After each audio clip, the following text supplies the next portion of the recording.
Hello, everyone. Hi. Hey, can you hear me okay? Just wave like that if you can hear me okay. I want to make sure everyone can hear me. I've muted all of you on entry, so I just want to make sure you can hear me. And then I'll unmute you as we have questions. Awesome, awesome. Okay, and then just a quick show of hands. Thumbs up if you did this morning's challenge. I'm just scrolling real quick. I want to see who did this morning's challenge. Thumbs up. Some of you have double thumbs up. I love it. I love it. Awesome. If you didn't do this morning's challenge yet, or if you missed the video, it is pinned in the Facebook group. We also emailed it out to you, so you can find it on your email as well. So definitely do that. Now, all the morning challenges, it's great to stack them, by the way. It's great to stack them. So you could do like the plank challenge, and then you can combine them. You could do that, and you can add the wall sits, and you can add the push-ups. So you can mix and match, or you could stick to the 5 minutes a day, whatever you want to do. Or you can even mix and match and say you're going to do 5 minutes and combine them. That's another option too. So can't wait to show you the move tomorrow morning. Okay, so let's see. Let me make sure I'm recording here. So for those of you missing it, awesome. Got it. Okay. All right, so just a quick recap before we jump into tonight. And I do want to share, I'm going to start, we'll be in the same sequence every day on these master classes. So we'll start with some motivation mindset, because I do feel that is the strongest area that helps shift things for you. And then we're going to move into nutrition and addressing workout questions. So if you've got any questions, I want to answer as many questions as I can tonight. But make sure you ask them when I'm on the category. So like if you have a mindset question or what I'm talking about earlier, post that question while we're in there. And then when we are on the nutrition side, post those questions. And then I do notice a lot of you like to send me a private message. My request is to not send them as a private question if you can, only because I'm focused on looking at you and talking with you and seeing hands raised. And Liana's supporting me with the chat. So I want to make sure she sees those chat questions as well. If it's really a private question, tag her privately on there so she can see the question versus me, because I don't want to miss any of your important questions. Really important. Okay, let's get started tonight. So just a quick recap. So what got you to where you are right now, or especially where you were before you started this challenge, was specific thoughts, actions, and beliefs. And I'm going to hammer this home a few times on these calls, because this is so important to grasp, because when we go back to old ways, this is going to come up as a memory. So what got us to where we were before we started this challenge, or even right now today, are specific thoughts, actions, and beliefs, and those habits. And as we chatted yesterday, all of us operate in a system of past beliefs and experience that make up exactly who we are today.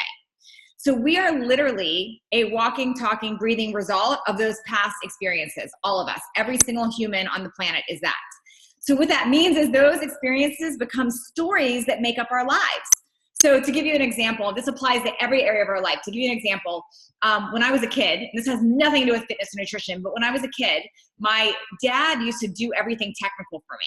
So some of you can maybe relate to this. So if I had a technical toy, and I'm 47, so they weren't as technical as they are now, but if I had a toy that had to be put together and it was technical and hard and challenging, my dad would grab it and do it for me.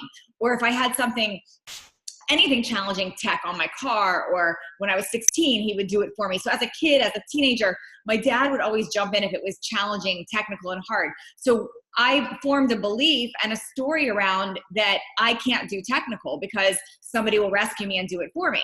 So I formed this story, and at age 47, it still makes up a big part of my belief system, where I literally will get an initial anxiety thought around anything technical before I even look at, I know I can do this. So I've had to really reprogram myself to recognize that and go, you know what? I can do technical things.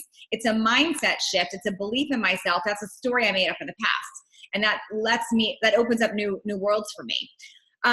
Another thing that came up around that, just to give you an example, is my daughter, who's 11, over Christmas time, she got a Nintendo Switch. Some of you have kids and know what that is. And she opened the box, and as she's opening it and she was excited, I said to her, give that to Brooks, who's my husband, and he'll put it together for you.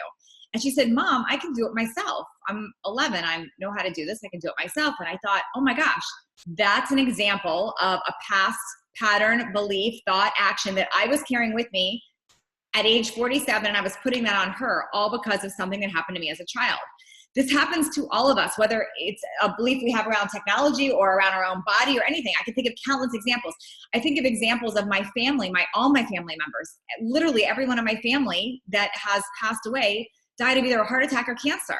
So like I have this belief system around that's what happens in my family. Genetically, we get those things. Well, that changes my actions in life because I have this belief around that. So all of us are carrying around these past thoughts, actions, and beliefs that make up the story of who we are now today. And what that means is that we are battling this every day when we want to achieve greatness. So what that means is that these stories, they keep us safe because they're familiar to us, but they also keep us away from achieving greatness and achieving possibility because we have all of these beliefs that we're battling in our minds.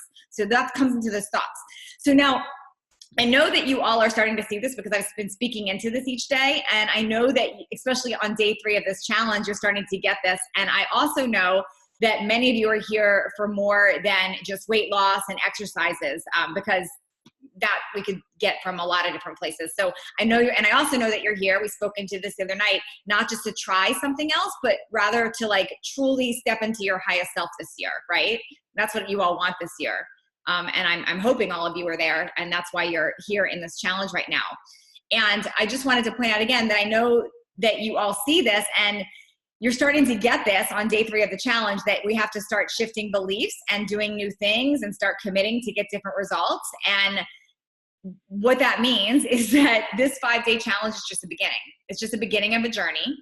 And it's a beginning of a process. And it's what you do after these 5 days that's going to define the rest of your life and define those results that you have carrying forward.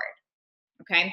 So far, just a little brief recap, what we decided, and some of you are joining this call for the first time, so I'm just going to quickly recap. And I also like bringing these points back up because they're important points and I want them to really stick for you. But number 1, we all learned the power of deciding and declaring. And I hope you take that into your life in every direction now, because when you literally make a decision about something and you declare it to others, it happens. It happens just because you decided and you declared it. You find a way, you find a plan, you find a path to make it happen because you decided and you declared. We also covered the power of committing versus trying. Yesterday we covered like when you say I'm going to try something, there's no commitment behind that. There's no guarantee. But when you literally just commit, it makes a big difference, right? So I hope you've seen this in your days every day doing this. And then we also covered this morning, and I'm going to dive a little deeper into this, that a little bit about motivation and willpower, And before I jump into that, just real quick, is there anyone on here? I would love to take a share. Does anyone have a share where they applied, not the nutrition or the workouts yet, I'm going to get to that, but applied any of these mindset things and it made a difference for them today or this week? I'd love to take a share if anyone's open to it. Just raise your hand physically or the cartoon if you've got a hand up. Let's see. I'm just going to scroll real quick and make sure I'm not missing anybody. And then Liana, if you see anyone, you can tell me too. So anyone's hand up, or is everyone, let's see. Oh, I see a hand up, just past it. Hold on. There we go. Nancy. Hi, Nancy. I'm going to unmute you. Hi, Nancy. Can you hear us? Oops, I can't hear you though. Nancy, can you hear me? Uh-oh, we can't hear you. You are muted on your end. I'm sorry, Nancy. I tried there. Let's see. I'll circle back to you. Anybody else want to share something that came up for them? Oh, Jennifer Booth. Hi. Sure. Okay. Hi. Hello.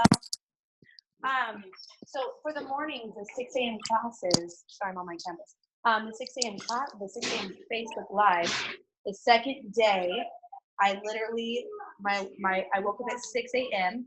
I was like, oh, okay, it's 6 a.m. They might be starting. I'll just go check it out later because they're going to keep the recording on. And in my head, I just stopped and I said, the choices that I've made at this point got me to this place. I have to change my choice right now. Yep. Or I'm not going to be able to change, the outcome. So I literally walked around telling my friends, I have a friend doing it with me. And I was like, I had to do that this morning and tell myself, no, wake up. And I'm definitely not a morning person. Yeah. But at least that's what my, story was. So I'm changing that. And every day it's actually been such a pivotal change in my way my outlook has gone for the day to get up and go to those 6 a.m. Facebook Lives. I love it. And I have the same story, by the way, Jennifer. Thank you. I have the same exact story that I'm not a morning person. And, and even till this day, like even this morning, I fight that, you know, and I have to do exactly what you're saying. Like, okay, that's the story, it's a decision. Yeah, I do have one more encounter too. Last night I ended up doing a few things with my kids after school, and it just pushed us back with like not planning ahead for where we were going to eat and when we were going to be able to eat because of where we had to go. So I got to the place where I just ate what was in front of me, a small portion of it, but it was like just enough to get me by that moment, but it wasn't a good decision. So normally in my head, I would just say, you know what, I've already messed up for the night. I'm just going to go to town. So whatever's in front of me, I'm just going to go and eat it. Well, by the time I got home, I go, it's kind of late. Am I just going to skip eating? But no, I'm actually hungry. My body's telling me to eat something. So I made some eggs and just put it with some vegetables. And I had like leftover potatoes from like 2 days ago. So just did that. And at least it was a small victory in the sense of not going down the same road I normally have gone down. Thank you. Yeah, I love it. Such a great win. Such a powerful win. And absolutely. Thank you for sharing. I want to say to everybody that this is, when you make a shift in your life about your mindset and you start realizing the importance of deciding, declaring, committing, not trying, and what I'm going to even teach you today, it takes a while to become a habit. I just want to be really clear with that. So like, it's a constant reminder. It's surrounding yourself with an environment, with a tribe, with other people that support that, or it's very easy to go back to old ways. And it's really critical to recognize that and to be kind to yourself, because you're battling 30, 40, 50, 60 years set in one way, one story, right? So having a couple of days, it feels good in the moment, but just know that you're battling that constantly and battling that story. But it's important to recognize that. We also covered false assumed truths, and I know that's coming up for you, a lot of you, like recognizing those stories, those false assumed truths that we're telling ourselves. Would anyone like to share what they are learning about that? Just raise your hand if anyone would like to share. Let's see. Stephanie, is that you? Hi, Stephanie. No, that was my daughter. Thank you. She just wanted to say hi. Thank you. Okay, I see Seal's computer iPhone. I can't see your name, but do your hand up. Hi. Hi, how are you? Good. I like your background there. Oh, thank you. I was playing around with my phone and found the bridge, so I stuck it back cool. there. Yeah. No, but as far as false assumed truths, now that I'm 50, my body is changing a little bit. Mm-hmm. I'm a single mom. I'm really, really busy, and not quite as toned as I want to be. And sometimes I look in the mirror and I'm just like, ugh, I'm not happy with what I see, although I'm pretty fit for my age, but I have to turn that around in my head, and I have to start, instead of saying what I don't like, I've started to say what I do like. Yeah. And that's making a big difference in just the way I feel all day long, Yeah. And just turning that negative around into a positive, the FAT into a positive. So yeah, it's good. Yeah. Thank you for sharing. That's awesome. Yeah. Thank you. Mm-hmm. Okay. So we've learned a lot so far. So I want to build on that today. I'm going to start with building on that. And then I do have a guest that's going to share a little bit with you, and you're going to love this guest in just a minute. But what I want to touch on today is, and you're on this morning's live, you got a little glimpse of this, but the secret to willpower and motivation, and staying motivated, is getting very clear on why you want something. Now, in Full Body Reset, in my 6-week program, we go deep into something I call a driving core motivator, and we go a little deeper on this so it sticks. But I'm going to give you a surface scratch on this that'll help serve you. So if I ask you why you want something, there's the immediate answer, and then there's the real reason. So for example, if I say, why did you join this challenge? Your first answer, and I want you to think this as I'm asking it, like if I say, why did you join this challenge? What's the first thing that comes to mind? Like, think what that is. If you have paper, write it down. So I'm going to take you through this exercise. Like, why did you join this challenge? And just to jog some of your memories on this, like some of you came because, you just want to lose weight. Some of you came because you want to learn new exercise. Some of you came because you said you want something done to you, like give it to me, do it to me. like I'm going to magically, do something to you and make it happen. Some of you came because you wanted to learn new recipes. Some of you came because you're just curious, but why did you join it? And then the question I want you to ask yourself underneath that is why? But why?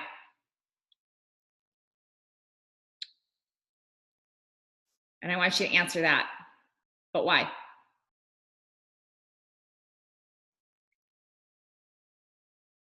Okay.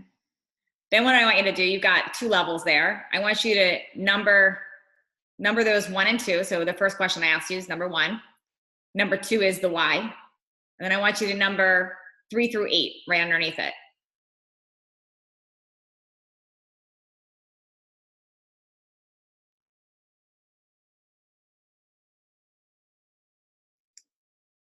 And what I want you to do in 3 through 8, you don't have to do it right now this second, but I want you to do this. This is an assignment for sure to help shift you, is keep writing, but why?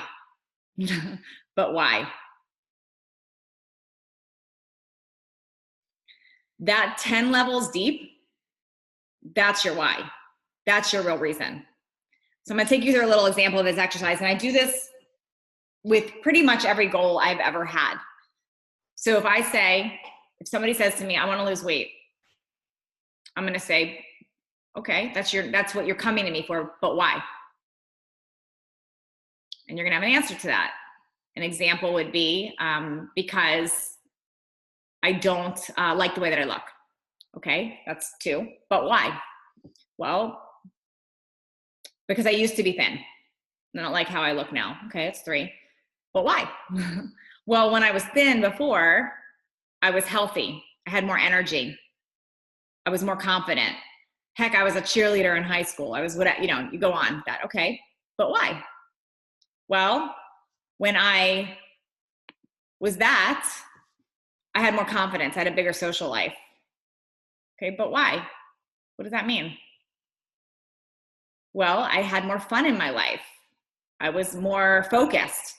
I was more energetic. I was excited to go out and be social. But why? Do you see what I'm doing here? Just nod your head or wave like that if you do.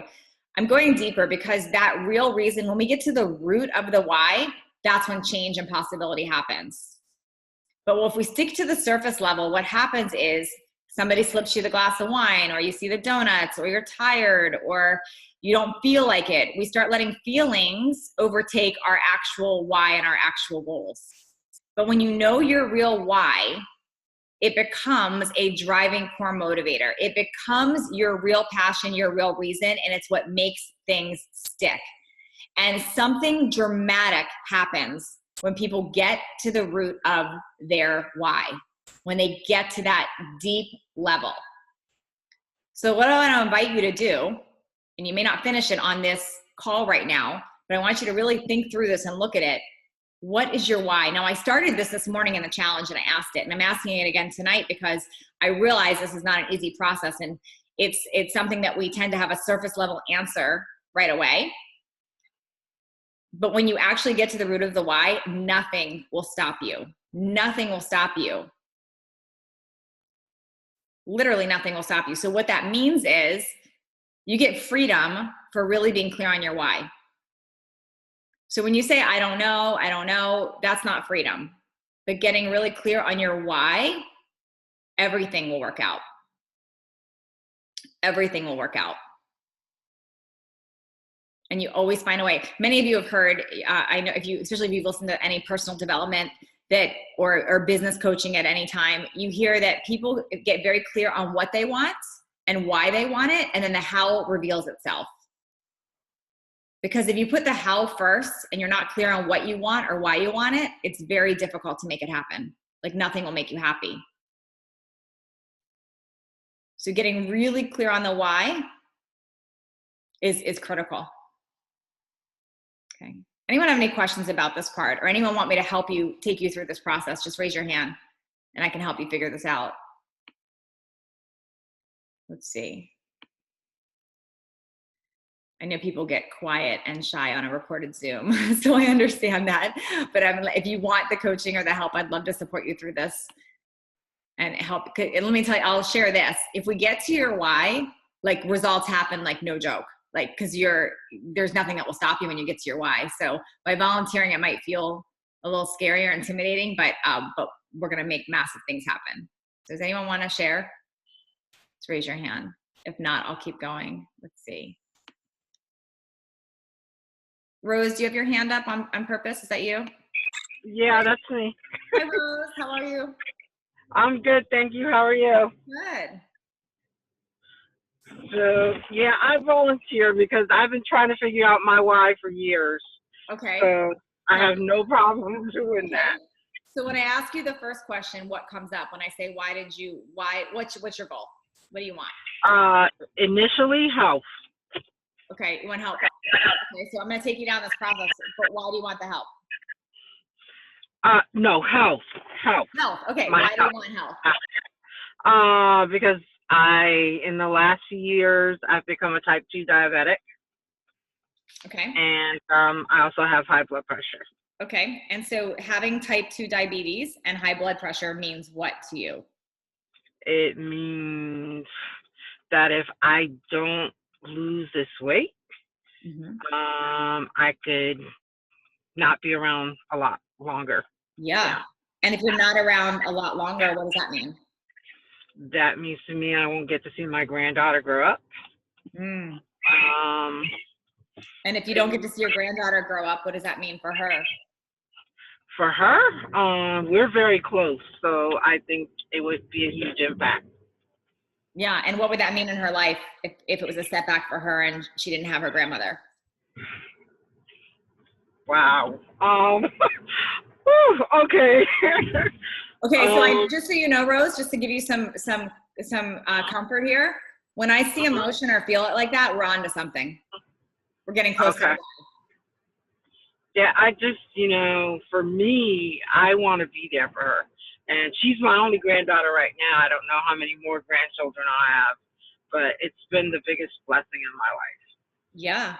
And for someone that's the biggest blessing in your life, you not being here for her would be devastating. Okay. But got it. Okay. It would. Yeah. Thank you for sharing. Yeah. So I hope that gives you no some problem around this, because that is your why right there. Yes, definitely. That's the first time I ever felt like that. So thank you. You're welcome. So Rose, let me just share, when something's temptation, and we're just scratching the surface right now, we could go a lot deeper on this, but what I want you to know is when willpower's not there, or you're feeling like I don't want to manage my health, or whatever is coming up for you, that's what you want to remember this conversation and that why. Okay. And it's going to shift how you make decisions and the actions that you take. Okay. That's definitely a good reason. Yeah, I'll definitely think of that. Thank you for sharing, Rose. No problem. Thank you. You're welcome.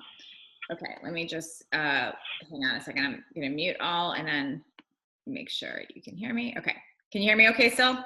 I just muted all again. I want to make sure. Okay, cool. Okay, I have somebody on. Let me see if I can find her really quick. Nicole, raise your hand so I can find you. It's when I have a lot of people on, it's sometimes hard to, I told her she had to shake her hand vigorously so I could find her. There she is. Okay, unmute. You're unmuted. Hi, Nicole. Hello. Okay, so this gorgeous girl that's on right now, you guys, I just want to show you this. See her? Nicole, can you stand up for a second? Because I just need to see you, okay? I'll take my coat. Okay, look at this little healthy, hot model thing. Okay. Okay, can you guys see this picture? Can you see this picture right now? Is this coming through? Okay, this was Nicole when I met her. I want you to see this because that's Nicole when I met her. This is Nicole now. Even better now, probably on this video than she is. But this is Nicole when I met her. So I asked her to join in because I love sharing real life examples because every time I bring on or talk to somebody that's had a transformation with me, it's almost like they forget how they used to be. They're like, I forgot. I don't even remember. I'm a new person now. I don't even remember. So I want to ask her a few questions because I had to jog her memory and she does remember. Nicole, do you mind sharing, where were you before you started working with my methods with this? Absolutely. I was really alone and I was really overwhelmed with my life, and it showed in my body. So I just felt out of control.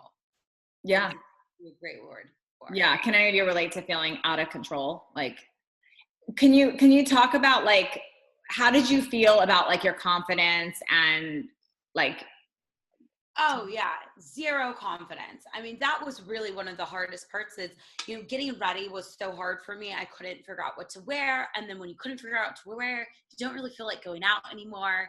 I felt like I didn't want to go to the beach with my girlfriends, or I didn't even want to go out to dinner because I would be embarrassed. Well, was people judging me? I've gained so much weight now. What am I going to eat? So I was in a constant state of judgment of myself.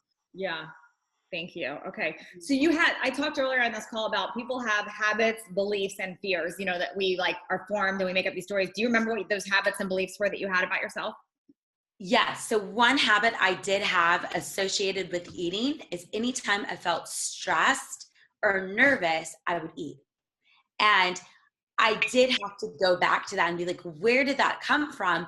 Well, I come from, I'm Italian and Mexican. And so part of my heritage is you show love and comfort with food.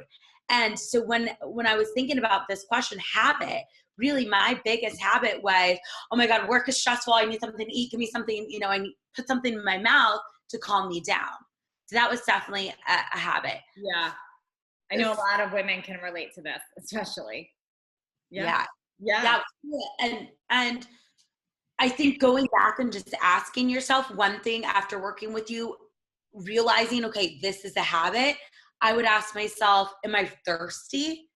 Am I just nervous? Or am I really, really hungry? Oh, so that's like one of those habits you had to learn to overcome. What else do you have to learn and overcome to help shift everything?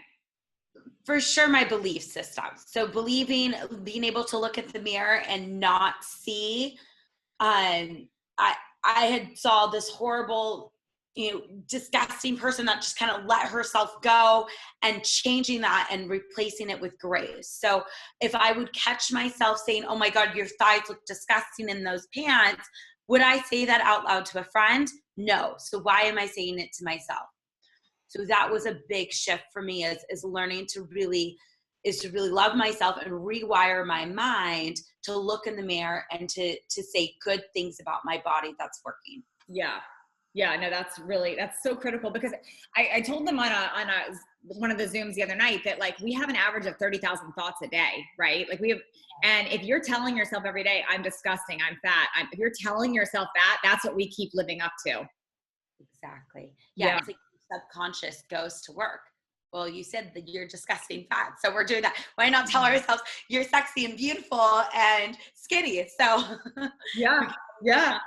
So I had the privilege of being with Nicole one day when she created a new vision for herself, and she decided and she declared. Can you share what you said on that moment? Because I remember that day so clearly, like exactly where we were, what you said. What can you describe that for them? Yes. So I declared I wanted to feel great in a bikini, and I wanted to wear a bright yellow bikini. And even right now, going through your deep, but why, I have this 5-10 pounds I've kind of been, just dwindling with. It goes back to, I want to look hot in a bikini, but really what it is I grew up in San Diego, always running around at the beach. And I never felt 100% confident in being in a bikini ever in my life.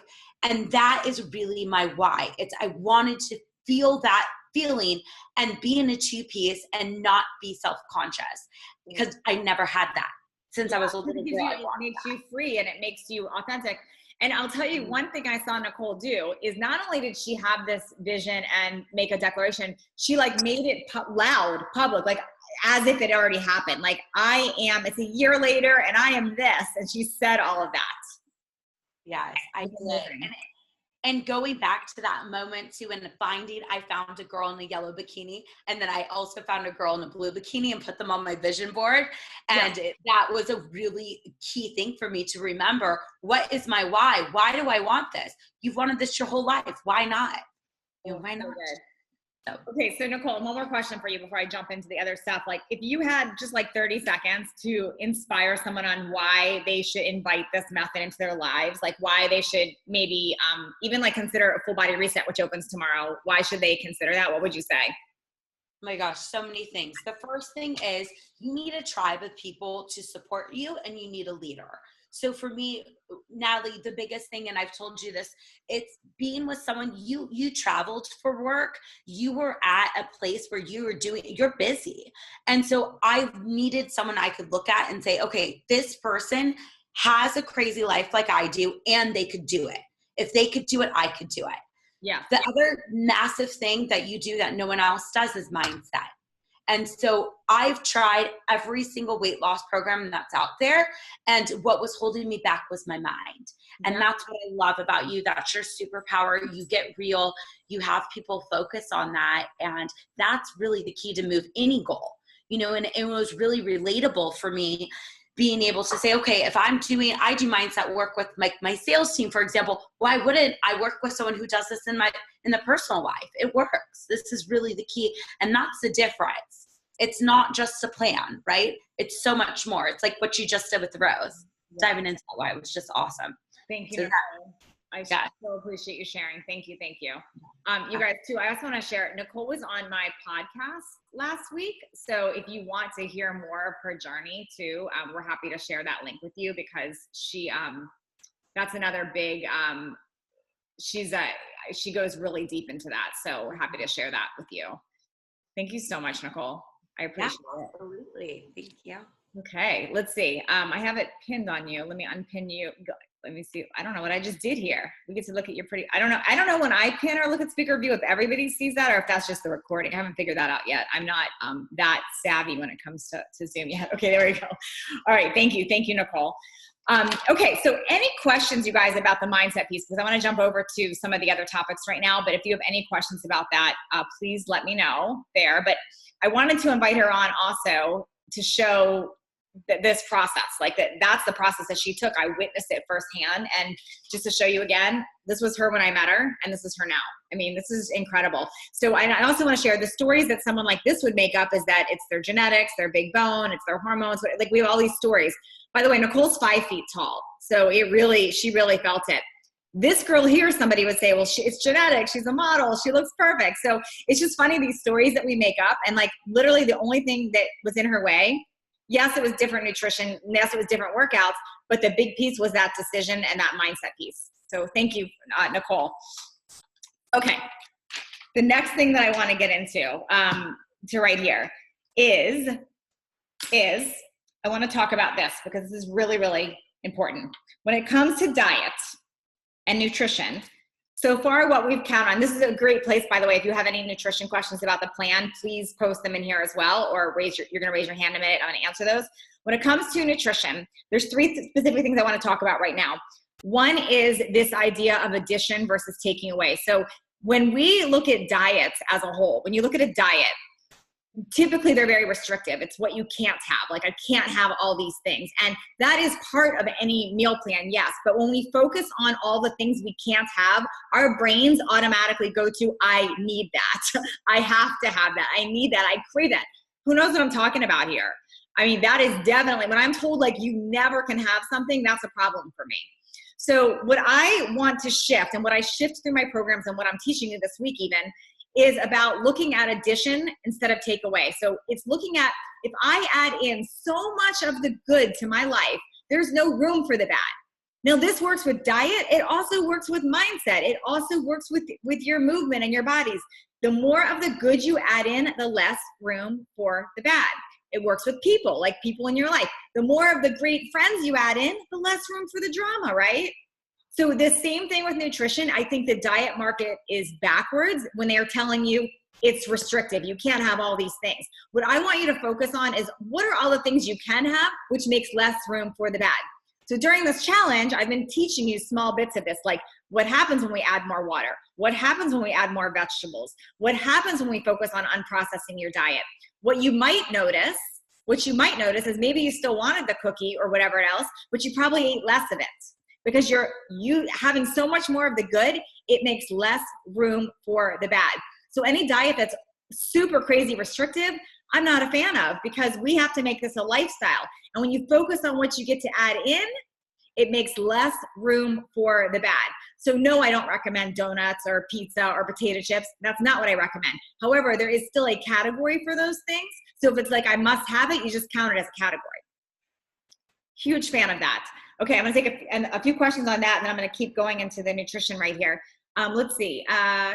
Somebody is asking, with type 1 diabetes, I get low blood sugar. What can I eat or drink to bring the blood sugar up quickly? Okay, so type 1 diabetes I'm very familiar with, and so you're insulin dependent. So a couple things. One, if you eat an unprocessed natural food diet and you're balancing your protein, carbs, and fats, you should not get those blood sugar spikes and lowers. Okay, so that's for sure. Now, I want you to obviously use your doctor's guidance in here, but I will tell you, most people with type 1 diabetes that follow my program, even type 2 diabetes, as they start eating an unprocessed natural food diet, their blood sugars start to stabilize more, and they maybe even can use less insulin. So just putting it out there, you'd have to work with your doctor on that, but that's first and foremost. Second thing is, yes, absolutely. If you have low blood sugar, you don't want to be there. So you need something to get that up quick, and you absolutely should be having sugar or fructose to get that up quick as a type 1 diabetic. Absolutely, for sure. However, focus on balancing your diet. Can you add in more fat, add in more protein, slow digesting carbs like vegetables, so that you can stabilize your blood sugar more and pay attention to your blood sugar and your insulin. If you're type 2 diabetic, many people have been able to get off insulin or really lower it by changing and eating an unprocessed natural food diet. So the more starches, the more sugar we eat without balancing it, the more we do mess with our blood sugar there. So really important.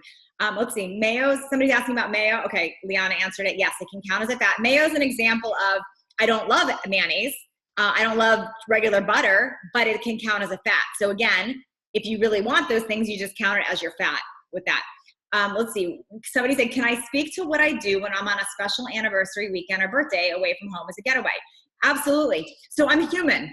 I definitely eat what I want to eat. The key is, it's what you do the majority of the time that matters.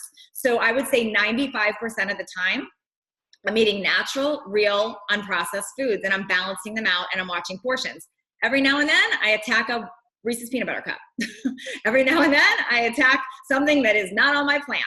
It just happens, and it's okay, but I'll count that. I will count that as, in the categories that they go into. And then Melissa, I see you asking questions about programs. I'm not ignoring them, by the way. I'm going to answer that. The program that Landa did, she was on yesterday, the program that Nicole did that was on just now, they all started with Full Body Reset. So Full Body Reset is my program that goes live tomorrow. And yes, that is a live version, which means it's a 6-week program where you get daily videos, meal planning, like way more detailed than what you've gotten in this challenge.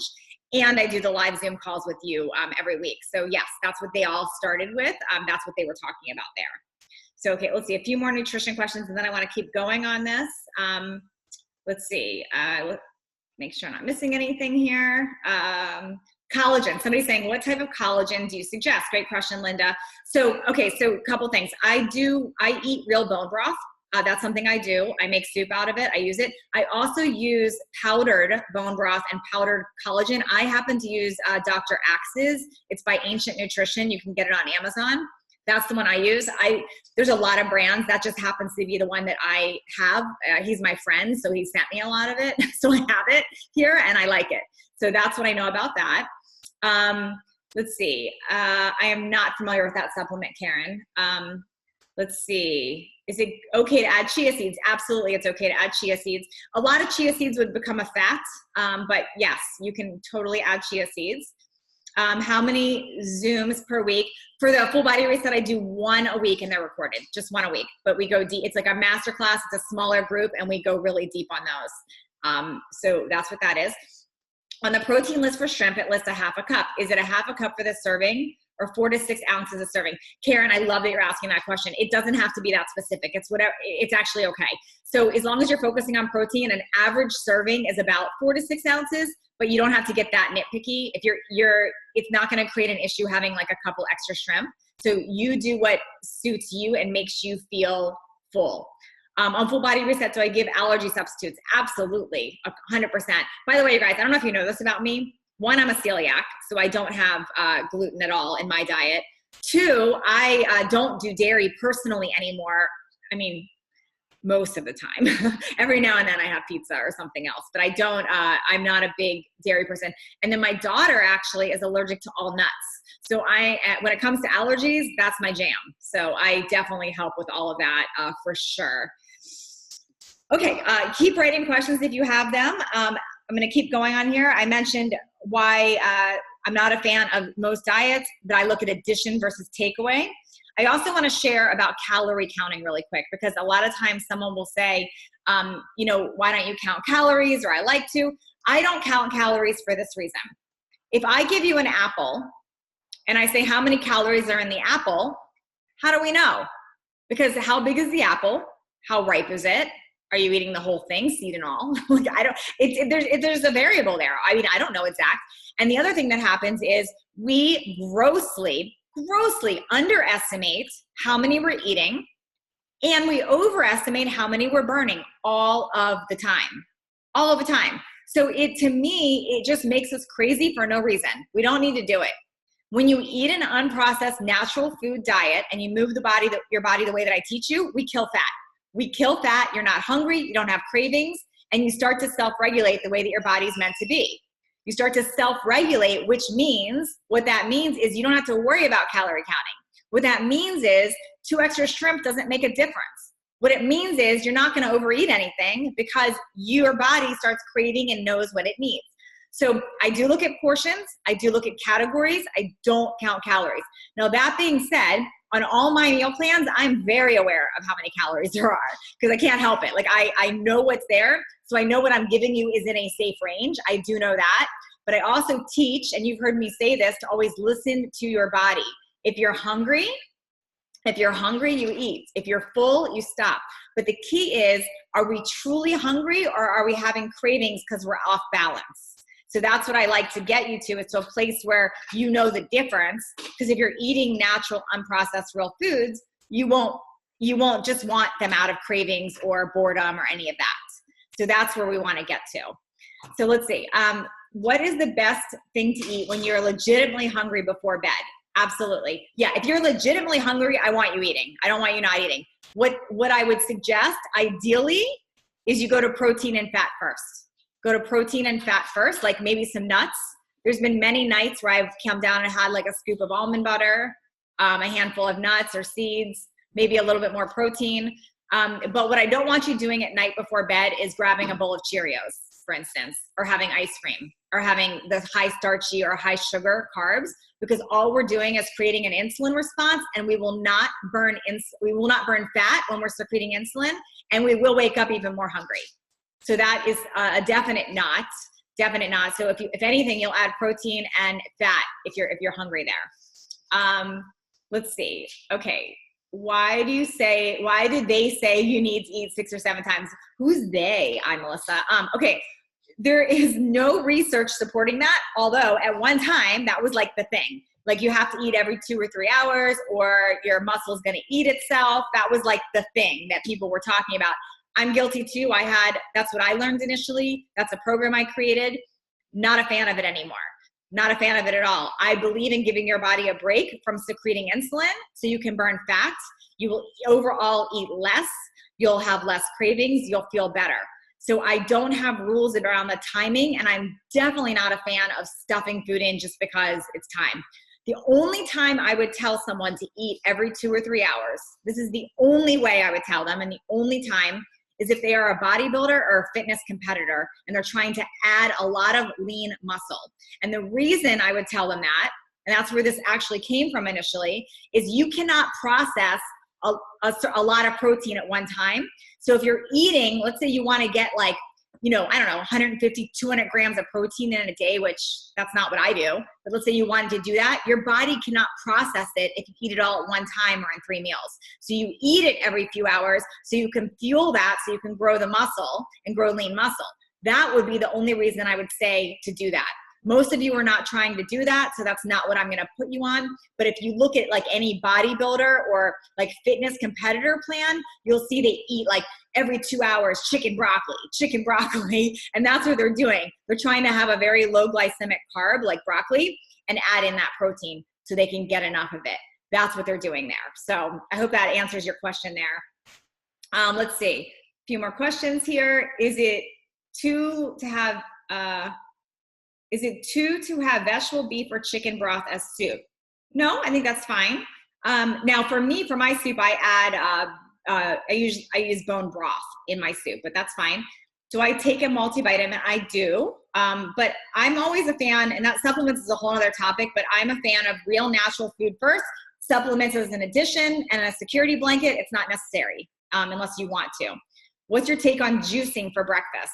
If you're doing green juicing, like lots of vegetables, I'm fine with it, but you still need a protein and fat. If you're doing a juice full of lots of fruit and vegetables, it's a little just too much sugar for you in the morning, so I'm not a fan of that. What are your thoughts on Miracle Noodles? I don't have an issue with Miracle Noodles. How about the best foods for thyroid health? I am going to go, I hear you, Linda. Okay, so that's a whole other topic there, but what I wanna share first and foremost is an unprocessed natural food diet, and I can't say this enough, is good for everybody. Doesn't matter what, it does not make you worse. It can't do anything but make you healthier.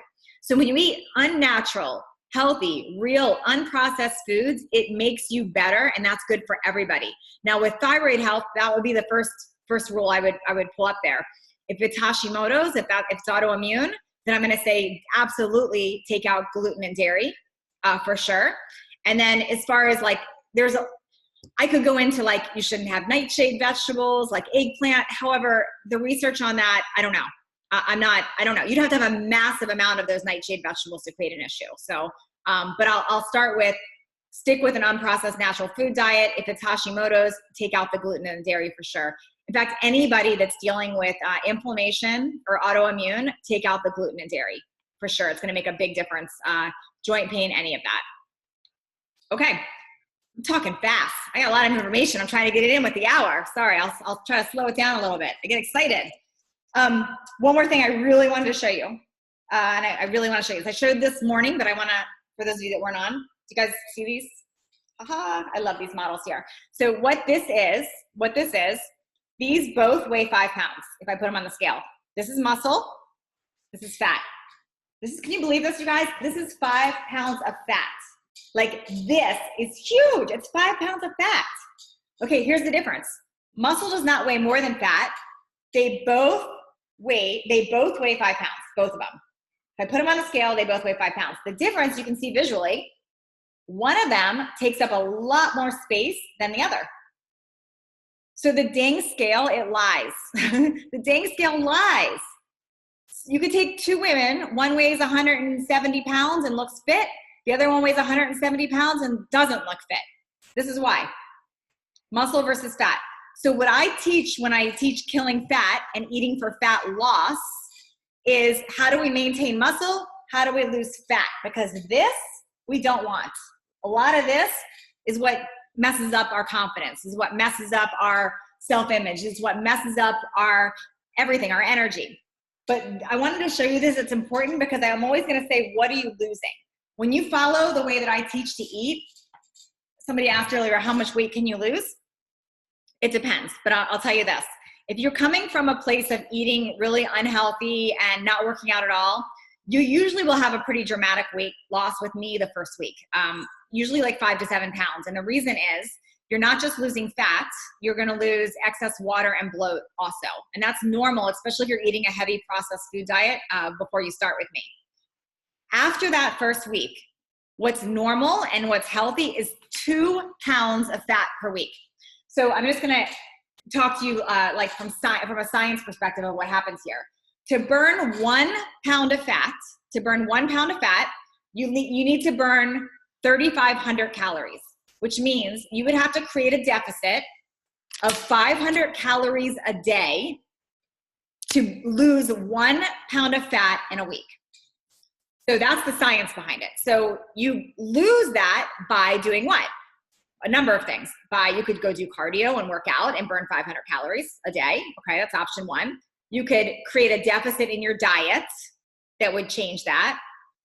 Or, this is what's really cool. The more muscle you have, the more your body burns fat at rest. How cool is that? So the more muscle you have, the more you burn fat at rest. Your metabolism works better. Also, when you work out with progression and intensity, like I teach, you get your heart rate up, you push it, you progress, you're intense. You also spike your metabolism the whole day. The whole day. When you do a slow workout, when you're just doing slow cardio, all you're doing is creating more hunger and trading calories for being hungry. When you do intensity and it's small bursts, you jack your metabolism all day long, which taps into fat. So when I say I'm a fat killer, that's why. So I wanted to show you that. Okay. Cool, it's a lot of information there. I'm gonna take questions. I'm gonna open it up. Any questions about any of this at all? Now's a good time. You can either raise your hand here, you can type them in the comments. I wanna take as many as I can right now. Anything coming up? I know it's a lot of information on nutrition, on mindset, on the muscle versus fat. So any questions? I see iPhone, Christina. Do you mean to have your hand up, Christina? Hi, Christina. Uh-oh, you're muted though. I can't hear you. I think the volume's not on yours. Now you're definitely muted. Shoot. Oh no. Here, I unmuted you on my end, but I don't think I can hear you. Yeah, it might be your volume on your phone. Something else is muted. I'm sorry. Oh no. We'll try back in a minute. We'll see. Anyone else have a question? Michelle, is that you? Hand up. Yeah. Hi, Michelle. Hi. Hi. How do you start building up for vegetables? How do you start building up vegetables? Yes. Because you don't like them, or because of gas and bloating, or what? I do not like them. Because you don't like them. Got it. You're like my husband. He doesn't like them either. Yeah. So for him, yeah. So first and foremost, find something. There's got to be a vegetable you like. That's first and foremost. Yeah. Sneak them in. So what my husband does is he does green juice because he can like mush them up in a juice and drink it real quick. I put a lot of them in soups. You can put them in a soup. You can, like, let's say you're making a meatloaf. You can put it in the meatloaf. So you just want to find ways to sneak it in. It doesn't have to be like you're gnawing on a raw vegetable. Yeah, like I literally will sit watching a movie with my husband with raw vegetables, and he is completely grossed out. He's like, "How are you eating a raw radish right now?" And I love them. I crave them, but he will not do that. But he puts them in a juice, or he'll eat it in his food. And like with my daughter, I sneak them in things. I hope that helps. Thank you. Let's see, any other questions here? Let's see. Any other questions? Raise your hand. Let's see. Just make sure I'm not missing anything here. And then, do all squash and root veggies count as regular vegetable? Yeah, on mine. They do. Starch. Also, if I have a starchy carb, protein and fat, do I need a veggie? You don't have to have the veggies, you guys. You don't have to. There's so many phytonutrients in veggies. They help hydrate you. They help heal you. They help prevent things. They're just such a great carb. So no, you don't have to have them, but they are unlimited on my plan, and it's super. They're awesome. They're awesome. Why do I get bloated with everything I eat? Marina, I would want to look really at what you're eating. I know you said I eat non-processed. I would want to know what. And I will share, you guys, there's a couple things that are common bloaters. Maybe this lands for you, maybe it doesn't. First and foremost, dairy and grains bloat a lot of people. So first and foremost, if you're having dairy and grains in your diet and you're bloated, take them out for a week, see how you feel. That's first. The second thing that bloats people a lot, beans. Beans and legumes bloat people like nothing else. Take them out, try it, see what you feel like. The other thing that bloats people is artificial sweeteners. So if you think you're eating healthy, but you're chewing gum and having diet soda, you're gonna get bloated. Aspartame, all that stuff bloats people, big time. The other thing it can bloat you is being dehydrated. You don't drink enough water, your body will hold on to water because it thinks that it needs more water. So those are some examples. If none of those land for you, Marina, with your question, I'd want to look more. There's something going on. It's usually diet related, but you can absolutely go to your doctor, rule things out. But as far as diet, it would be one of those things typically. Is it bad if you miss a meal because you're not hungry? Nope, it's not bad at all. I don't want you eating if you're not hungry. Does wine and alcohol stop weight loss? It depends. You guys, here's why I'm the best fat killer on the planet. I'm gonna say, especially you women, any women on here that like wine, you can have wine with my plans. How about that? I am not against alcohol. Here's my issue with alcohol. My issue with alcohol is what you eat and do when you have it. So if you are one of those people that have alcohol and then eat a pound of cheese, that's a problem. That's the problem, not the alcohol. So what I do on my plans is if you want alcohol, wine, you have it instead of your starchy carb. That's it. So like for a lot of my clients want wine for dinner, they just don't have their starchy carb and they do it. So it's what you do with the wine, not necessarily just that. Kevin, do I oppose high intensity spinning? Nope, I don't at all. I think it's great. What I oppose with cardio is like getting on an elliptical, and you guys know who you are if you're doing this, when you're like leaning on the elliptical, la-di-da-di-da, just putting in an hour and a half or whatever it is, because you think you're doing something, you're doing this thing, and you're chatting and you're talking, and all you're doing is making yourself hungrier. It's not doing anything for your body. That's what I don't like. But if you're in an intense spin class, that's a whole different story. So if you're just putting in the time, like, here I am on the elliptical, that's what I don't like. Okay, I'm gonna keep taking questions a few more minutes, but let's see. Pixel 2XL, it says. I don't see your name. Hi. Hi, I'm Sally. How are you? Sally, how are you? I'm good. I have a workout question. Is there a preference? So I try to lift 3 times a day. Yes. I mean, not a day, 3 times a week. 3 times a week. Okay. And then I'm training for a 5K. Okay. How effective is it? So on some days I'll do an actual run of 5K, and then some days I just want to like try to burn fat. Yeah. So I've read like if you do 2 minutes in your heart rate and then I don't know what it is, 3 minutes outside of your heart rate, and you do that for such an amount of time, that's like a fat burner. Is that effective? Yep. So let me explain that. So that's great. And that's definitely, okay. So if anyone's intimidated by that question, I'm going to put it on that like it will relate to anybody. So no matter where you're starting from or how advanced you are, anytime you take your heart rate up and down, there's lots of methods, whether it's HIIT, cardio, high intensity interval training, or what you're talking about. Anytime you do the big spike of intensity and then the rest, you will spike your metabolism. It's amazing. It's putting you in what's called anaerobic state, which will spike your metabolism, which means we burn more fat and we develop fast twitch muscles. We develop muscle faster. So it's very, very good for you for fat burning and strength and metabolism. Very good for you. And you can do that whether you're training like you are or you're doing like the workouts I'm showing you in the morning by going hard for a few minutes and then resting. Doing that, doing weight training, intense, and then stopping, that's doing that for you. And that's the very reason I don't love like the slow, drawn out cardio on an elliptical, because it doesn't do that. Okay. So great question. Okay. And yes, it does work. So should I run like 2 minutes and then bring it back down? Because like my Fitbit will show I'm still in cardio instead of fat burn. Yes, 2 minutes is even like, you don't even